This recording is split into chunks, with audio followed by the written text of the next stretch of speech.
Andrea, the party has just erupted behind me. We're near the convention center where they were counting those votes. And when the Associated Press made that call, we heard the cheers. The cars are honking. People are screaming, singing. There's loud music coming from behind me. It is now final. These 20 electoral votes have gone to Joe Biden. He's the next president of the United States. And it's absolutely fitting that it was the state of Pennsylvania that pushed him through. He was born in this state in Scranton, Pennsylvania. He launched his campaigns in Pittsburgh and Philadelphia. He spent the last days in Philadelphia campaigning. It might come down to Pennsylvania. That's what ended up happening. We were waiting for days. The counts were trickling in from the convention center right behind me here in Philadelphia. They were counting those mail-in ballots as fast as they could. That announcement came just before noon today, and people started screaming and yelling and celebrating. They were just so happy. They knew it would come down to them. They got out the vote. They got it done for Joe Biden and Kamala Harris. I knew they were going to win. I just needed to see it myself because so much has happened in this country. Pure excitement. I was actually in West Philadelphia at the time, and people were banging pots and pans, setting off fireworks. The first woman vice president, the first black woman to be in vice president, the first Asian woman to take to that office. Her parents are immigrants, 2 immigrants of color, and certainly here in Philadelphia, that matters a lot. Breaking down so many barriers, Abby. Like, just knowing that she'll have someone to look up to is just, like, I don't even know how to feel. A very historic day here, Andrea. Absolutely. A very historic day for women and for South Asian and African American women. A fantastic day. I'm getting a little emotional even just saying it. When Kamala Harris was nominated, they said the volunteers started calling them. Women who are older than 50, the age of 50, at home in a pandemic, said, what can we do? Who can we call? What do you need from us? We are ready to make this change. She's one of us. We have ideals and beliefs that match with hers. We want to participate. And of course, she's the first black woman who will now become the vice president of the United States. Black women have done amazing work across this country for decades to remove the obstacles to voting. Voter suppression is a major factor. We've talked about Stacey Abrams in Georgia, and what's happening in Georgia right now has a lot to do with the work that she and other black women have done. Oh my gosh, that's amazing. Like, for so many women and black people in general, and this is history being made. Inspires others that they can be in that role, and it's just awesome. It means a lot to me because to see someone who looks like me in office means a lot. Let's talk about how crucial Pennsylvania has been in this election and the strategy Joe Biden's campaign team had just 48 hours before Election Day. He spent a lot of time in Pennsylvania. In the last days, he was here in Philadelphia, and we knew, and they knew, because they kept saying it to us, that Philadelphia was super crucial. There was never any doubt that the Democrats would win in this county. What they wanted was a large margin of victory. They wanted to build up that vote count so high that no matter what happened in some of the other parts of the state, that Philadelphia would, and Pittsburgh as well, would push the state across the line. As soon as I heard this noise around my apartment, I started Googling what was happening, and so it was very surreal and exciting. Well, it is day 5. I think you can be forgiven for not sitting in front of the television that you had to find out with the noise. What did you think when you saw that message that Joe Biden will be the next president of the United States?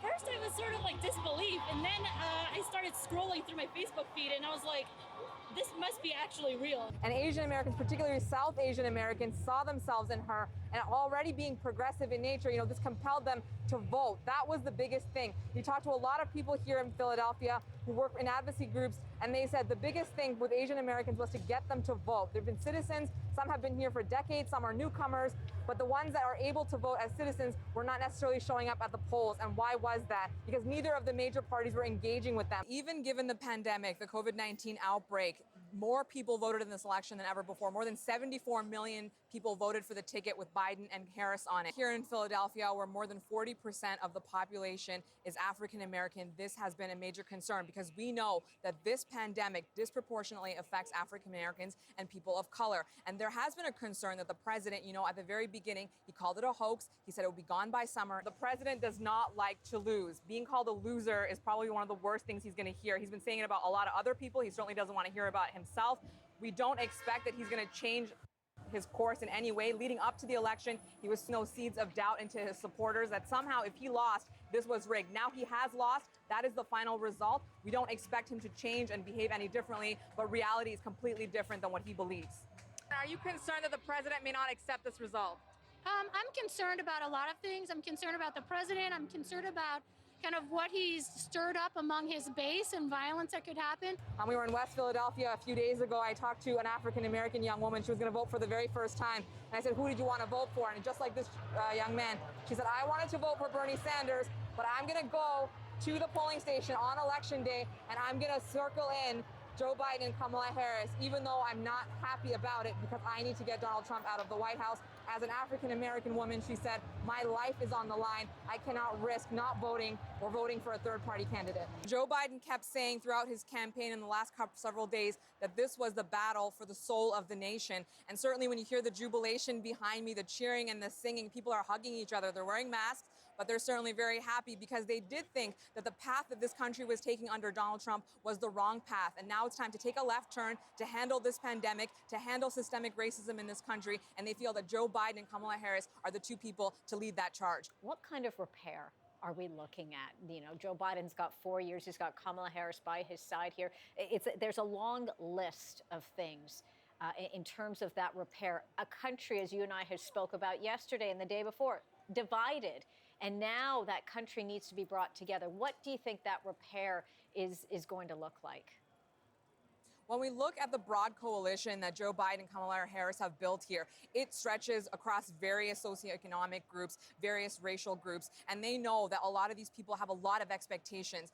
A lot of that certainly is going to hinge on what happens with the Senate. Right now, it looks like the Republicans will hold that majority. There is a slight chance that with those two Georgia runoffs, that potentially the Democrats could pick up those two seats. And with Vice President Kamala Harris, Vice President-elect, I should say, Kamala Harris being the tiebreaker, they would potentially have more of a chance to, pass legislation. If the Senate remains Republican, Joe Biden certainly has said, he's going to be the president for all people. He's willing to work with the Republicans to push through legislation, to make change, to make lives better for more Americans. But we're going to have to see, will the Republicans be willing to reach him in the middle? Will they reach out to him? Will they want to work with him? They're happy that they're going to take office, but they're going to hold them accountable to make sure that they make the changes that they've been demanding in the streets for months and months. You mentioned the Indian Prime Minister. We're also seeing reaction from other world leaders. And the people here tell us, we are back. America is back. The America First isolationist tendencies that Donald Trump had been touting ever since he was running for president is not the kind of country they want to be. They want to be on the world stage.